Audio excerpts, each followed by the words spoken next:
Hello everyone, एडुबोल्ट के platform में आप सबको स्वागत है। मैं हूँ एडुकेटर शरण्या और आज की जो टॉपिक है वो है कि साइंटिस्ट ने रिसेंटली आइंस्टाइन रिंग डिस्कवर किया है अराउंड नियर बाई गैलेक्सीज। तो इसके बारे में आज हमें पता चलेगा। तो सबसे पहले तो एडुबोल्ट एक ऐसा प्लेटफॉर्म है जहाँ पे आपको यूपीएससी की 1-to-1 मेंटरशिप प्रोवाइड किए जाते हैं। मैं शरण्या यहाँ पे environment, internal security, agriculture, science and technology and मेरा जो ऑप्शनल है जूलॉजी, उसके बारे में आपको मेंटरशिप प्रोवाइड करती हूँ। आपको अगर कोई टेस्ट सीरीज ज्वाइन करना है या फिर कोर्स ज्वाइन करना है रिलेटेड टू जूलॉजी ऑप्शनल, तब भी आप मेरे साथ कांटेक्ट कर सकते हैं। नॉर्मली टाइम 5 to 6 PM रहता है ऑल डे। इसके अलावा आप अपने हिसाब से टाइम शेड्यूल कर सकते हैं। तो टाइम शेड्यूल आपको इस तरीके से करना है कि एडुबोल्ट के वेबसाइट में आपको सबसे पहले साइन अप करना है by using your email. Then आपको फाइंड मेंटर सेक्शन में जाना है। यहाँ पे आप सब्जेक्ट के हिसाब से अपना मेंटर चूज कर सकते हैं या फिर आप डायरेक्टली मेरे नाम भी सर्च कर सकते हैं, आपको मिल जाएगा। नेक्स्ट आपको बुकिंग टाइम सिलेक्ट करना है, शेड्यूल करना है और उसके बाद आपको सेशन ज्वाइन करना है। जो स्टिपुलेटेड टाइम है, जो शेड्यूल्ड टाइम है, उस टाइम पे आपको लिंक मिल जाएगा। So it's very easy. Next come to the news. तो न्यूज़ क्या है कि यूरोपियन स्पेस एजेंसी ने एक टेलीस्कोप लगाया था, यूक्लिड स्पेस टेलीस्कोप नाम है इसका। ये टेलीस्कोप एक rare ring of light discover किया है जिसका नाम है आइंस्टाइन रिंग। और जो गैलेक्सी है वो 590 मिलियन लाइट ईयर्स अवे है फ्रॉम अर्थ। ये तो अब लाइट ईयर होता क्या है? लाइट ईयर एक मेजरिंग यूनिट है। लाइट ईयर एक लेंथ का यूनिट है। जैसे हम मीटर यूज़ करते हैं, सेंटीमीटर यूज़ करते हैं, किलोमीटर यूज़ करते हैं, वैसे ही लाइट ईयर लेंथ का यूनिट है। एंड इसका मतलब क्या होता है कि स्पेस में लाइट एक साल में जितना ट्रैवल कर सकता है, जितना मूव करता है, उस एक साल की लेंथ को लाइट ईयर कहा जाता है। तो यहाँ पे डिस्टेंस क्या है? 590 मिलियन लाइट ईयर फ्रॉम अर्थ। तो इस गैलेक्सी से आइंस्टाइन रिंग देखने को मिला है। एंड गैलेक्सी का नाम क्या है? NGC 6505। ये गैलेक्सी है जो 19th सेंचुरी में डिस्कवर किया गया था। ओके, तो अब आते हैं आइंस्टाइन रिंग होता क्या है। तो आइंस्टाइन रिंग एक ऐसा लाइट है जो डार्क मैटर या फिर गैलेक्सी या फिर क्लस्टर ऑफ गैलेक्सीज के चारों तरफ देखने को मिलता है। ये कैसे क्रिएट होता है? जब लाइट एक गैलेक्सी या फिर स्टार के थ्रू पास करता है, मतलब लाइट कहाँ से आ रहा है? कोई एक मैसिव ऑब्जेक्ट है, उसके थ्रू उसके वहाँ से अर्थ की तरफ लाइट आ रहा है। बीच में अगर कोई मैसिव स्टार या गैलेक्सी है तो वो ये आइंस्टाइन रिंग क्रिएट करते हैं। This is essentially an example of gravitational lensing. तो ये ग्रेविटेशनल लेंसिंग का एग्जाम्पल है। तो अब ये ऑब्वियसली दिमाग में आना चाहिए कि ग्रेविटेशनल लेंसिंग फिर होता क्या है। तो ग्रेविटेशनल लेंसिंग एक ऐसा फिनोमेना है जहाँ पे एक मैसिव सेलेस्टियल बॉडी अगर है, लाइक गैलेक्सी और क्लस्टर ऑफ गैलेक्सी और star, that creates a gravitational field जो दूर गैलेक्सी से आते हुए लाइट को कार्व करते हैं, डिस्टॉर्ट करते हैं। इस प्रोसेस को ग्रेविटेशनल लेंसिंग कहा जाता है। अब मैं इसको समझाती हूँ। अब मान लीजिए कि ये एक दूर की गैलेक्सी है। यहाँ से चारों तरफ लाइट आ रहा है, इस साइड भी आ रहा है, इस साइड भी आ रहा है, इस साइड भी आ रहा है, इस साइड भी आ रहा है। एंड फाइनली कुछ लाइट अर्थ की तरफ भी आ रहा है। ओके, तो गैलेक्सी से अर्थ के बीच में अगर कोई बहुत बड़ा सेलेस्टियल मास है, सेलेस्टियल मास मतलब क्या हो सकता है? गैलेक्सी हो सकता है, कोई बहुत बड़ा स्टार हो सकता है। अगर ऐसा कुछ है तो जिसका मास जितना ज़्यादा है वो स्पेस टाइम फैब्रिक को उतना डीप कर देता है। ये मैंने लास्ट जो करंट अफेयर्स की क्लास ली थी वहाँ पे पढ़ा था। आप लोग जाके उस क्लास को ज़रूर देखिए। स्पेस टाइम फैब्रिक कैसे बनते हैं, किस तरीके से वो मास के ऊपर डिपेंड करता है, इसके बारे में मैंने डिटेल्स में बताया है। उस वीडियो को जाके ज़रूर देखिए, अदरवाइज ये वाला पार्ट समझने में दिक्कत होगी। तो फाइनली क्या होता है कि I suppose this is a space time fabric, और इस मास की वजह से, ये जो मैसिव मास है इसकी वजह से इस तरीके से फैब्रिक बेंड हो गया। तो लाइट इस फैब्रिक के ऊपर जैसे जा रहा था, यहां से भी बेंड हुई है। तो लाइट क्या हो रहा है कि इस गैलेक्सी के ग्रेविटेशनल फील्ड के वजह से डायरेक्ट जो पाथ से जा रहा था वो मूव कर रहा है, वो कर्व हो जा रहा है अर्थ की तरफ। तो आई सपोज कि ये एक सीधा पाथ था लाइट के आने का, ये कर्व हो गया। तो नॉर्मली क्या होता है कि नेचुरल कंडीशन में लाइट को कर्व करने के लिए, बेंड करने के लिए लेंसेस यूज़ किया जाता है। तो अगर कन्वेक्स लेंस है, कन्वेक्स लेंस में ये जो लाइट है ये एक्सिस की तरफ बेंड हो जाता है। ये लाइट अगर है तो ये एक्सिस की तरफ बेंड हो रहा है, और कनकेव लेंस अगर है तो ये एक्सिस से दूर मूव हो रहा है।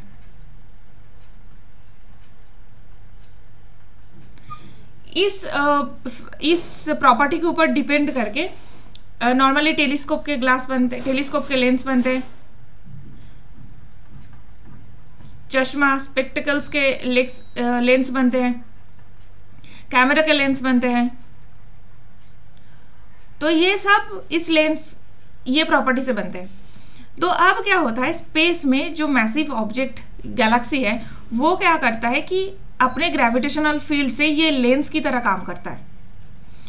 इस प्रोसेस को ग्रेविटेशनल लेंसिंग कहते हैं। तो दिस इज वेरी सिंपल एक प्रोसेस है। ग्रेविटेशनल लेंसिंग प्रेडिक्ट किसने किया है? Albert Einstein in his theory of general relativity. तो इसमें फर्स्ट टाइम प्रेडिक्ट किया गया था। एंड जो मास, जो बॉडी इस तरीके से लेंस की तरह काम करता है, लाइट को कर्व करते हैं, इसे ग्रेविटेशनल लेंस कहा जाता है। लेंस भी कर्व करता है, जो बॉडी ग्रेविटेशन के थ्रू कर्व करते हैं उसे को ग्रेविटेशनल लेंस कहते हैं। ठीक है, तो आई होप इतना समझ में आ गया। अब आइंस्टाइन रिंग के बारे में कुछ फैक्ट देख लेते हैं। जैसे फर्स्ट है कि जनरल थ्योरी ऑफ रिलेटिविटी जो आइंस्टाइन का है, इसमें फर्स्ट टाइम प्रेडिक्ट किया गया था कि लाइट बेंड हो सकता है। इसके पहले क्या था, लाइट ऑलवेज स्ट्रेट लाइन पे मूव करते हैं, और स्ट्रेट लाइन पे जो लाइट आते हैं वही हमारे आई में आते हैं। बट फर्स्ट टाइम ये पता चला जनरल थ्योरी ऑफ रिलेटिविटी में कि लाइट भी बेंड हो सकता है, एंड जो ऑब्जेक्ट उसे बेंड कर रहा है उसको ये ब्राइटन करते हैं। तो ये अगर ऑब्जेक्ट है, ये ग्रेविटेशनल लेंस है, ये आइंस्टाइन रिंग फॉर्म कर रहा है क्योंकि जो मैसिव ऑब्जेक्ट है ये लाइट को बेंड कर रहा है। तो लाइट को बेंड करने की वजह से आसपास की जो एरिया है वो लाइटन हो रहा है। The first Einstein ring was discovered in 1987, first time discover किया गया था, एंड उसके बाद से बहुत सारे डिस्कवर हुई है।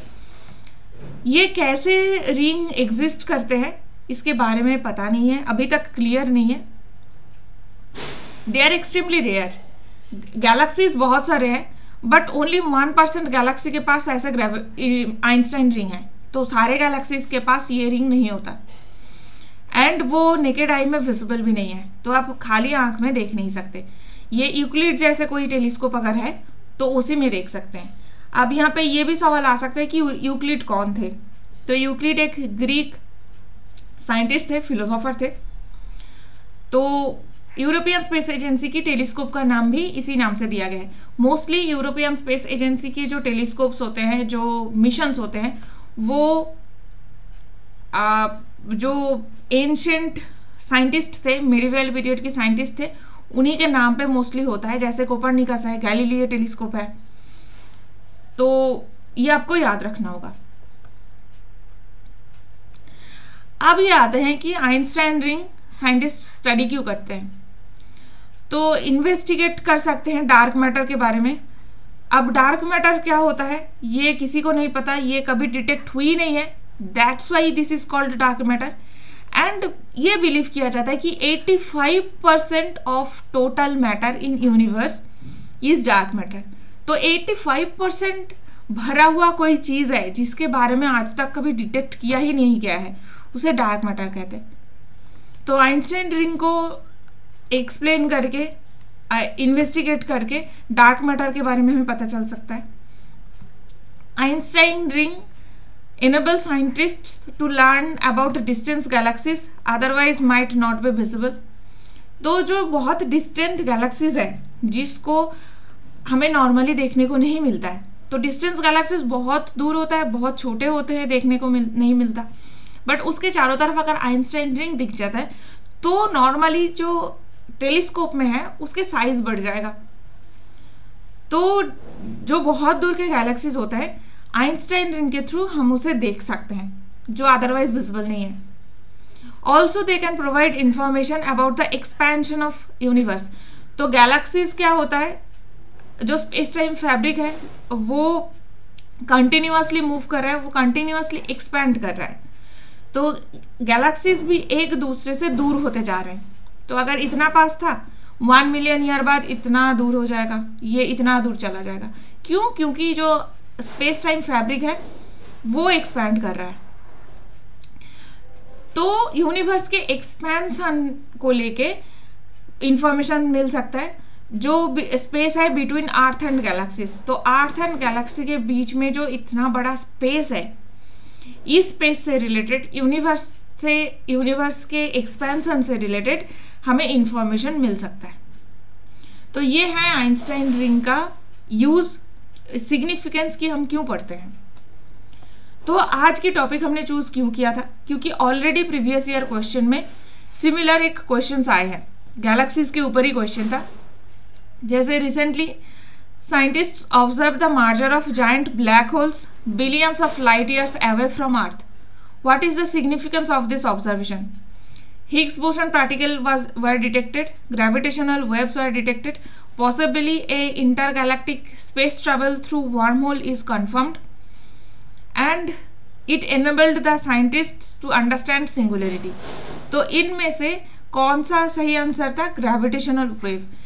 क्योंकि लास्ट जो ब्लैक होल के क्लास एंड ग्रेविटेशनल वेव के बारे में क्लास लिया था उसमें मैंने ये बहुत क्लियरली बताया था कि कोई भी गैलेक्सी जब भी मार्च होता है या फिर कोई ब्लैक होल मार्च होता है या फिर 2 स्टार मार्च हो रहा है, तो कोई भी ऐसा बड़ा मास जब मार्च हो रहा है या फिर बर्स्ट हो रहा है तो क्या होता है कि ग्रेविटेशनल वेव डिटेक्ट होते हैं। इसके बारे में मैंने लेगो के बारे में भी बताया था, लीगो के बारे में। तो इसके ऊपर ऑलरेडी क्वेश्चन आया हुआ है, B was the right answer. इसीलिए इस टाइप के जो जितने भी टॉपिक्स हैं वो प्रीलिम्स के लिए बहुत इंपॉर्टेंट होता है। तो करंट अफेयर्स को ज़रूर कंटिन्यू करते रहिए, पढ़ते रहिए।